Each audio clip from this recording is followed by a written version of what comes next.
మన ఇండియాలో జాబ్ సీకర్సే లక్షల్లో ఉన్నారండి. మరి ఇలాంటి లక్షల్లో ఎంతోమంది ఎన్నో స్ట్రగుల్స్ ఫేస్ చేస్తున్నారు. స్పెషల్గా మన తెలుగు స్టేట్ పీపుల్ అయితే ఇంకా ఎక్కువగా స్ట్రగుల్ అవుతూ ఉన్నారు. ఎందుకంటే కొన్ని కంపెనీస్కి తెలుగు స్టేట్ నుండి అండ్ కొన్ని యూనివర్సిటీ నుంచి వచ్చారంటేనే కొన్ని కంపెనీస్ మాత్రం ఆలోచిస్తున్నాయి. అన్ని కంపెనీస్ అని చెప్పను, కొన్ని కంపెనీస్ తెలుగు పీపుల్ అనగానే ఆ ప్రొఫైల్ షార్ట్ లిస్ట్ కూడా చేయని అవసరం లేదు అన్నట్టున్నారు. అసలు ఇంటర్వ్యూస్ తీసుకోవట్లేదు. ఇంత డిఫికల్ట్ సిచ్యువేషన్లో అయితే మాత్రం ఈ Telugu state peoples job seekers అయితే ఉన్నారు. మరి ఎలాంటి స్ట్రగుల్స్ ఫేస్ చేస్తున్నారు ఈ job seekers, not only Telugu state people, India వైడ్గా ఎలాంటి స్ట్రగుల్స్ ఫేస్ చేస్తున్నారని నేను ఈ వీడియోలో అయితే ఎక్స్ప్లెయిన్ చేస్తాను. కంటెంట్ నచ్చితే లైక్ చేసి మీ ఫ్రెండ్స్కి కూడా షేర్ చేయండి. అండ్ నేను చెప్పిన వాటిలో మీరు ఎలాంటి స్ట్రగుల్ ఫేస్ చేశారో కామెంట్ రూపంలో తెలియచేయండి. ఇలాంటి మరిన్ని టెక్నికల్ అండ్ మోటివేషనల్ వీడియోస్ కోసం మన లక్కీ టెక్ యూట్యూబ్ ఛానల్ని ఫాలో అవ్వండి. ఫస్ట్ ప్రాబ్లం ఏంటంటే మెంటల్ స్ట్రెస్ ఎక్కువైపోతుంది, యాంగ్జైటీ ఎక్కువైపోతుంది ఇప్పుడున్న జాబ్ సీకర్స్కి. రీజన్ ఏంటంటే ఎక్కువగా మీకంటే కూడా పక్క వాళ్ళు మిమ్మల్ని ఎక్కువ అడగటం, మీ గురించి ఎక్కువగా థింక్ చేయడం. అంటే అరే ఎప్పుడు సెటిల్ అవుతావరా అని అడుగుతుంటారు మీ రిలేటివ్స్ కానీ మీ ఫ్రెండ్స్లో కానీ ఎవరైనా సరే. అండ్ ఇంకొక విషయం కూడా ఏంటంటే మీ గ్రూప్లో ఆర్ మీ ఏరియాలో ఎవరికైనా సరే మీతో పాటు జాబ్ ట్రయల్స్ చేసే వాళ్ళకి కానీ ఒక్కరికైనా జాబ్ వచ్చిందంటే ఇంకా మిగతా వాళ్ళందరి పని అయిపోయినట్టే. ఎందుకంటే ఇంకా వాళ్ళతో కంపేర్ చేసుకుంటారు. అరే వాడికి 10 lakhs ప్యాకేజ్ వచ్చిందంట, లేకపోతే 5 lakhs ప్యాకేజ్ వచ్చింది, మరి నువ్వేంటి ఇన్ని సంవత్సరాలు అవుతుంది, నువ్వు ఇంకా వెయిట్ చేస్తూనే ఉన్నావు, నీకు జాబ్ రాలేదు, నువ్వు ఇంకా సెటిల్ కావా, ఇలాంటి క్వశ్చన్స్ ఎన్నో అడుగుతుంటారండి. అప్పుడు ఈ క్యాండిడేట్కి ఏమవుతుంది, ఆ కాన్ఫిడెన్స్ లెవెల్ అనేది డిక్రీజ్ అయిపోతూ ఉంటుంది, తగ్గిపోతూ ఉంటుంది అన్నమాట. అదొకటి, ఆ మెంటల్ స్ట్రెస్ అండ్ యాంగ్జైటీ ఎక్కువగా అవుతుంది. అండ్ సెకండ్ ఏంటంటే క్యాండిడేట్స్ ఏదన్నా ఒక న్యూ కోర్స్ నేర్చుకుందామంటే ఇప్పుడున్న ట్రైనింగ్ ఇన్స్టిట్యూట్స్ అన్నీ కూడా ఇంతకుముందులా లేవండి. ఇంతకుముందు మీకు 10,000 లోపల అన్నీ వచ్చాయి. ప్రజెంట్ అయితే మాత్రం ఎక్కువగా most of the training platforms భారీగా, అంటే కొంతమంది లక్షల్లో తీసుకునే వాళ్ళు కూడా ఉన్నారు. ఏది ట్రైనింగ్ ఫీజు, నేను జాబ్ ప్లేస్మెంట్ కూడా ఇప్పిస్తామని. అండ్ ఇంకొన్ని అయితే యావరేజ్గా అయితే మాత్రం 30K 20K ఇలాగ ఉన్నాయండి ట్రైనింగ్ ఫీజులు. సో ఇలాగా ఫైనాన్షియల్గా అండ్ అదేవిధంగా ఎక్కడైతే చాలామంది హాస్టల్స్లో ఉండేవాళ్ళు, రూమ్స్లో ఉండేవాళ్ళు, వాళ్ళకి ఇప్పుడున్న కాలంలో ఏంటంటే మినిమం యావరేజ్గా ఒక 10,000 ఖర్చు అవుతుంది అనుకుంటున్నాను సిటీస్లో అయితే. మరి ఎంత అవుతుందో మీరే కామెంట్ రూపంలో తెలియచేయండి. థర్డ్ ఏంటంటే ఫ్యామిలీ ప్రెషర్. యాక్చువల్గా క్యాండిడేట్కి ఇన్ కేసు ఏదన్నా గవర్నమెంట్ జాబ్స్కి ట్రై చేస్తూ లేకపోతే వేరే ఏదన్నా ఇవే సాఫ్ట్వేర్ జాబ్స్ ట్రై చేస్తూ గ్యాప్ ఎక్కువ వచ్చింది అనుకోండి, 4 years 5 years 6 years ఇలా గ్యాప్ ఎక్కువ వస్తూ ఉందనుకోండి, అప్పుడు ఏమంటారు ఇంకా friends and family members, relatives, బాబాయిలు, అక్కలు వీళ్ళందరూ ఏమంటారు, అరే ఇంక నీకేమి జాబ్ వచ్చేటట్లేదు, సెటిల్ కావని వాళ్ళు ఇంకా డిస్కరేజ్ చేయడం స్టార్ట్ చేస్తారు. ఎప్పుడైతే మీకు గ్యాప్ వస్తుందో, చదివిన రోజులు బాగానే ఉంటుందండి ఎవరికైనా, ప్రతి ఒక్కరి లైఫ్. స్టూడెంట్గా ఉన్నప్పుడు మీకు చాలా మంచి లైఫే ఉంటుంది. ఆ లైఫ్లో ఏంటంటే చాలామంది ఎంజాయ్ చేస్తూ ఉంటారు, ఒక పెద్దగా కెరీర్ గురించి థింక్ చేయరు.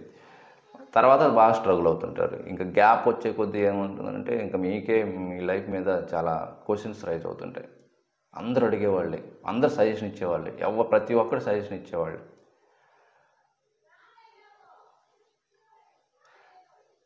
అండ్ ఇంకొంతమందికి మ్యారేజ్ ప్రెజర్ ఉంటుంది. ఇంక మ్యారేజ్ ఎప్పుడు చేసుకుంటావు, ఇంకా జాబ్ సెటిల్ కాలేదు. అండ్ నెక్స్ట్ ఇంకోటి కూడా మెయిన్గా ప్రాబ్లం ఫేస్ చేసింది ఏంటంటే సెల్ఫ్ కాన్ఫిడెన్స్ లేకపోవడం. ఎందుకంటే చాలామంది మీతో పాటు వాళ్ళు కానీ మీ కొలీగ్స్ కానీ మీ రూమ్మేట్స్లో ఎవరో ఒకరు జాబ్ రావటం, మీరేమో జాబ్ తెచ్చుకోలేకపోవడం. చాలామందికి కొంతమంది స్కిల్స్ ఉన్నా కూడా జాబ్ తెచ్చుకోవడంలో కొంతమంది వాళ్ళకి లక్ కుదరకో లేకపోతే ఏదో పెద్ద ప్రాబ్లంగా ఉంటుంది. సో స్కిల్స్ ఉంటున్నాయి కొంతమందికి, బట్ జాబ్ రావడం లేట్ అయిపోతుంటుంది. అండ్ ఈలోపు ఎవరెవరు మీ రిలేటివ్స్కి ఎవరెవరు రావటం, వాళ్ళు చాలా నాకు జాబ్ వచ్చిందని వాళ్ళు అనటం, వీళ్ళకి కాన్ఫిడెన్స్ తగ్గిపోవడం కూడా జరుగుతుంటుంది. అండ్ ఇంకోటి కూడా ఛాలెంజ్ ఫేస్ చేసిందంటే ఆన్లైన్ జాబ్ స్కామ్స్ అని.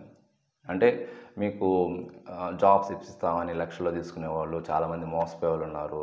అండ్ ఇంకొంతమంది మీకు ఇంటర్వ్యూస్ కండక్ట్ చేపిస్తాము లేకపోతే షెడ్యూల్ చేపిస్తామని కూడా ఒక 500 నుంచి 2,000 ఆర్ 20,000 తీసుకునే వాళ్ళు కూడా ఉన్నారు.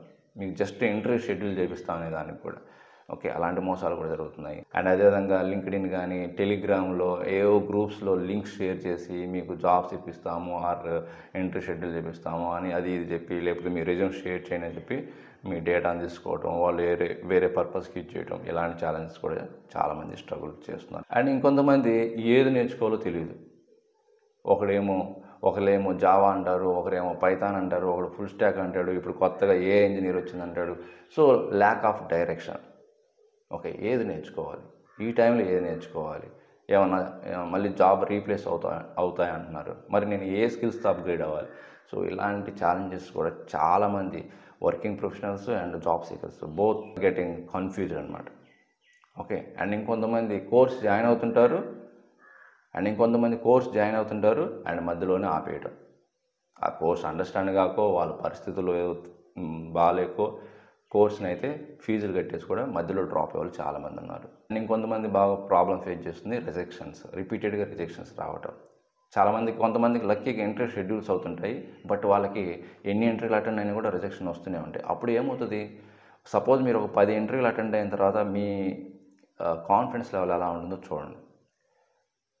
చాలా వరకు ఏంటంటే ఇన్ని ఇంటర్వ్యూస్ అటెండ్ అయ్యాను, ఇంకా నాకు జాబ్ రాలేదు, ఇంకా నాకు రాదేమో అనే ఒక ఫీలింగ్ వస్తుంది అనమాట. ఇంకొంతమందికి ఎన్నో అప్లికేషన్స్కి అప్లై చేస్తున్నా, ఎన్నో జాబ్స్కి అప్లై చేస్తున్నా కూడా ఒక్కటి కూడా రిప్లై రాదు, రెస్పాన్స్ రాదు. అప్పుడు కూడా క్యాండిడేట్ ఆ కాన్ఫిడెన్స్ లెవెల్ అనేది తగ్గిపోతుంది అనమాట.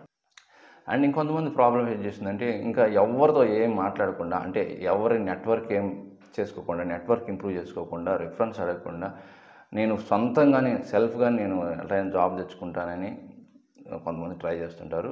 ఓకే, చేయొచ్చు, బట్ మీకు త్వరగా జాబ్ రావాలి అంటే మాత్రం రిఫరెన్స్ నెట్వర్క్ ఇంప్రూవ్ చేసుకోవాలి అండ్ రిక్వెస్ట్ చేసుకోవాలి. అండ్ ఇంకొంతమంది ఎక్కువగా బాధపడుతుంది ఏంటంటే కెరీర్ గ్యాప్ రావటం. సో ఇప్పుడు 2024 గ్రాడ్యుయేషన్స్ క్యాండిడేట్స్ ఉన్నారు, వాళ్ళకి ఇంకా ఎంతోమందికి జాబ్స్ రాని వాళ్ళు ఉన్నారు. 22 బ్యాచ్ వాళ్ళు ఉన్నారు, ఇంకా చాలా ల్యాక్స్ ఆఫ్ పీపుల్ ఇంకా జాబ్ రాని వాళ్ళు కూడా ఉన్నారు.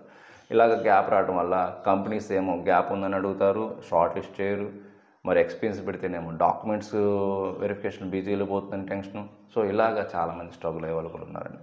అండ్ ఫైనల్గా ఇంకొక కూడా మేజర్ ప్రాబ్లం ఏంటంటే, ఇప్పుడున్న సిచ్యువేషన్లో ఎంత కాంపిటీషన్ వాళ్ళు, ఈవెన్ ఫ్రెషర్స్కి కూడా ఇన్డెప్త్ ఎంట్రీ క్వశ్చన్స్ అడుగుతున్నారు.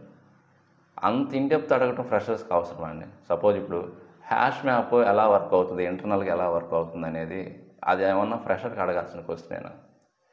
ఎలా వర్క్ అయితే అడిగింది, ప్రస్తుతానికి వాడికి ఏంటంటే అసలు హ్యాష్ మ్యాప్ అంటే ఏంటి, అడ్వాంటేజ్ ఏంటి, దాన్ని ఏ విధంగా యూజ్ చేస్తారు, ఒక ఎగ్జాంపుల్తో అంతవరకు తెలిస్తే చాలు. దాని ఇంటర్నల్గా ఎలా వర్క్ అవుతుంది, దాని ఆర్కిటెక్చర్ ఏంటి, ఓకే, ఇవన్నీ కూడా అంత ఫ్రెషర్ లెవెల్లో ఎంట్రీ లెవెల్ క్యాండిడేట్స్కి అంత తెలియని అవసరం లేదు. అవి కూడా అడుగుతున్నారు, అలాంటివి కూడా అడుగుతున్నారు. ఓకే, అంత unrealistic entry questions not necessary for entry level or beginners క్యాండిడేట్స్కి. ఓకే, సో ఇలాంటి ఛాలెంజ్ కూడా చాలామంది ఫేస్ చేసి ఇంటర్వ్యూస్లో చాలామంది రిజెక్ట్ అయ్యే వాళ్ళు కూడా ఉన్నారు. సో ఇవి కాకుండా ఏమైనా మీరు స్ట్రగుల్స్ ఛాలెంజ్ ఫేస్ చేసిన వాళ్ళు కూడా కామెంట్ రూపంలో తెలియచేయండి. ఓకే, సో హోప్ఫుల్లీ నేను ఈ కంటెంట్ అయితే చాలామందికి హెల్ప్ అవుతుందని షేర్ చేశాను. సో ఇప్పుడు చెప్పిన ప్రాబ్లమ్స్ అన్నీ తట్టుకొని ఒక ఐటీ జాబ్ తెచ్చుకోవడం ఏదో వరల్డ్ కప్ సాధించినంత ఫీలింగ్ అవుతుంది ప్రస్తుతం ఉన్న సిచ్యువేషన్. మీరు చేయాల్సింది, ఇలాంటి స్ట్రగుల్స్ వస్తూనే ఉంటాయి, అది కామనే. సో వీటన్నిటిని ఓవర్కమ్ అయ్యి మనం మన మీద ఫోకస్ చేసుకొని సెల్ఫ్ కాన్ఫిడెన్స్ని ఇంప్రూవ్ చేసుకుంటూ అండ్ మన మీద మనం నమ్మకం పెట్టుకొని ముందుకు పోతూ ఉండటమే. ఎన్ని రిజెక్షన్స్ వచ్చినా, ఎన్ని ఫెయిల్యూర్స్ వచ్చినా అప్పుడే మనం డెఫినెట్గా సక్సెస్ అవుతాము. ఓకే, సో వన్స్ సక్సెస్ అయిన తర్వాత మీకు ఏవైతే ఇప్పుడు వరకు జరిగిన మీ ఎన్విరాన్మెంట్లో, మీ రిలేటివ్స్లో ఎవరైతే అవమానించిన వాళ్ళందరూ కూడా మీకు బెస్ట్ రిలేటివ్స్ అయిపోతారు అండ్ ఫ్రెండ్స్ అయిపోతారు. అండ్ ఇంకా మీ మాట వినే రోజు కూడా వస్తుంది. ఇంకా తెలుసు కదా సమాజం అలాంటిది అనేది. ఓకే, ఈ వీడియోకి అయితే అరౌండ్ 300 లైక్స్ అయితే నేను ఎక్స్పెక్ట్ చేస్తున్నాను. ఓకే, సో ఇలాంటి మరిన్ని వీడియోస్ కోసం మన ఛానల్ ఫాలో అవ్వండి. ఇంకొక మంచి యూస్ఫుల్ కంటెంట్ మళ్ళీ కలుగుతాం. Thank you very much.